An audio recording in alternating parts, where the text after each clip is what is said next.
किसान साथियों, आज की वीडियो में हम बात करेंगे धान की फसल में हमें जिंक खाद का इस्तेमाल कब करना चाहिए, कितनी मात्रा में हमें जिंक का प्रयोग करना चाहिए ताकि इससे हमें ज़्यादा फ़ायदा देखने को मिले। जो भी हम खादों का इस्तेमाल करें, हम ऐसा ही कोशिश करें कि हाँ, उसका ज़्यादा से ज़्यादा जो लाभ है हमें मिल सके। जिंक के बारे में कुछ दिक्कतें भी होती हैं, कुछ सावधानियाँ भी बरतनी होती हैं, नहीं तो बिल्कुल भी ये काम नहीं करता है। तो पूरा जानकारी देने का पूरा प्रयास करेंगे, तो पूरा वीडियो किसान साथियों ज़रूर देखिएगा। सबसे पहले बात करते हैं कि आखिर जिंक हमें प्रयोग कब करना चाहिए, जिंक खाद डालने का सही समय क्या है। किसान साथियों, इससे पहले मैं आपको बता दूं, जिंक का इस्तेमाल हम दो तरह से कर सकते हैं। एक तो ज़्यादातर किसान साथी ज़मीन में मिट्टी में ही जिंक का इस्तेमाल करते हैं, और दूसरा तरीका होता है जिंक का स्प्रे विधि से प्रयोग करना, यानी छिड़काव विधि से प्रयोग करना। ये दोनों तरीके से हम जिंक तत्व की पूर्ति कर सकते हैं। अब यहाँ पे हम दोनों तरीके के बारे में आपको बताएंगे। अगर आप मिट्टी में जिंक का इस्तेमाल करते हैं तो इसका इस्तेमाल करने का बढ़िया समय है रोपाई के 20 दिन के बाद, क्योंकि रोपाई के समय से 20 दिन तक आप इसको नहीं डाल सकते हैं। क्यों नहीं डाल सकते हैं? क्योंकि हम रोपाई के समय फास्फोरस वाली खाद डालते हैं। इसीलिए रोपाई के 20 दिन के बाद आपको जिंक का इस्तेमाल जब आप यूरिया डालते हैं तब करना चाहिए। चलिए मात्रा भी जान लेते हैं।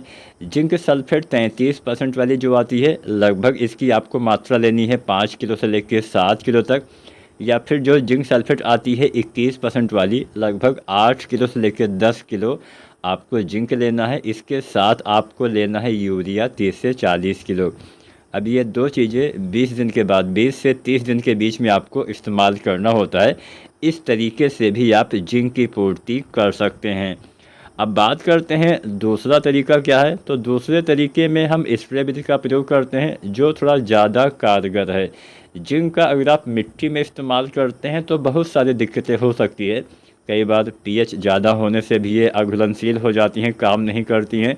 कई बार हम कुछ गलतियां कर देते हैं, कई बार फास्फोरस वाली खाद के साथ इसका इस्तेमाल कर देते हैं।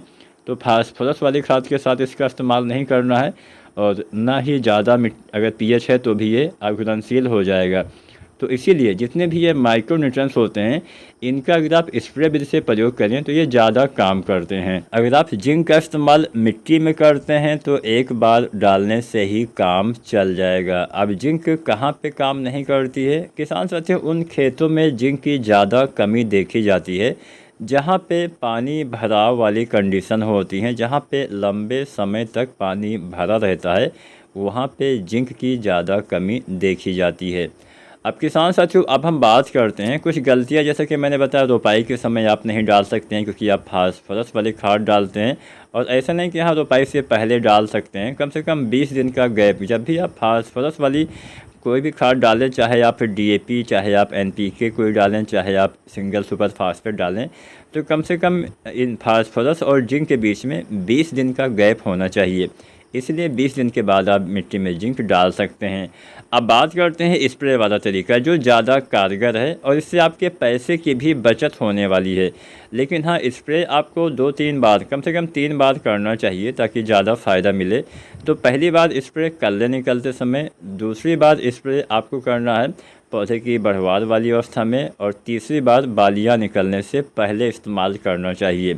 समय मैं आपको बता दूं, टाइम पहली बार 20 से 30 दिन पे, यानी जब आप पहली बार जिंक डालने वाले थे मिट्टी में तभी उसी समय। दूसरी बार आपको 40 से 50 दिन पे, और अंतिम बार गबोट अवस्था में आपको जिंक का इस्तेमाल स्प्रे विधि से करना होता है। मात्रा भी आप जान लीजिए। अगर आप 33% वाली जिंक सल्फेट का स्प्रे करना चाहते हैं तो कर सकते हैं। इसकी लगभग 700 ग्राम मात्रा से 750 ग्राम मात्रा पर एकड़ के हिसाब से, इतनी मात्रा एक बार में आपको इस्तेमाल करना है। हर बार इतनी ही मात्रा इस्तेमाल करना है। इसके साथ यूरिया 2-3 किलो मिला लीजिए, या बुझे हुए चूने का पानी मिलाइए, या यूरिया और बुझे हुए चूने का पानी दोनों भी आप एक साथ यूज कर सकते हैं।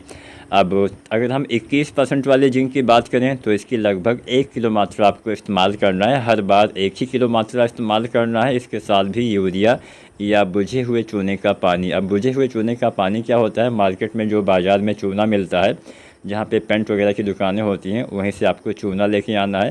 शाम को पानी में भिगो देना है। जो पानी उसका बचेगा सुबह, वही पानी आपको छन्नी या किसी कपड़े की मदद से छानने के बाद उसी पानी में जिंक मिला के आप स्प्रे कर दीजिए। सिंगल जिंक का स्प्रे करेंगे तो पत्तियाँ वगैरह जल सकती हैं।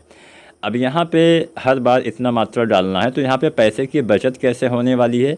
जैसे मान लीजिए आप 21% वाला जिंक 3 बार डालेंगे। मान लीजिए पहली बार आपने डाला, दूसरी बार डाला, तीसरी बार डाला, तो तीनों बार में केवल 3 किलो ही मात्रा लगेगी। वहीं अगर आप मिट्टी में डालेंगे तो 8 से 10 किलो मात्रा लगेगी, यानी बहुत ज़्यादा मात्रा, लगभग दुगनी मात्रा आपकी बचने वाली है। तो आपके पैसे की बचत ऐसे भी हो सकती है। उम्मीद है आज की वीडियो जानकारी पसंद आई होगी। वीडियो अच्छी लगी है तो लाइक करें, शेयर करें, चैनल को सब्सक्राइब करें।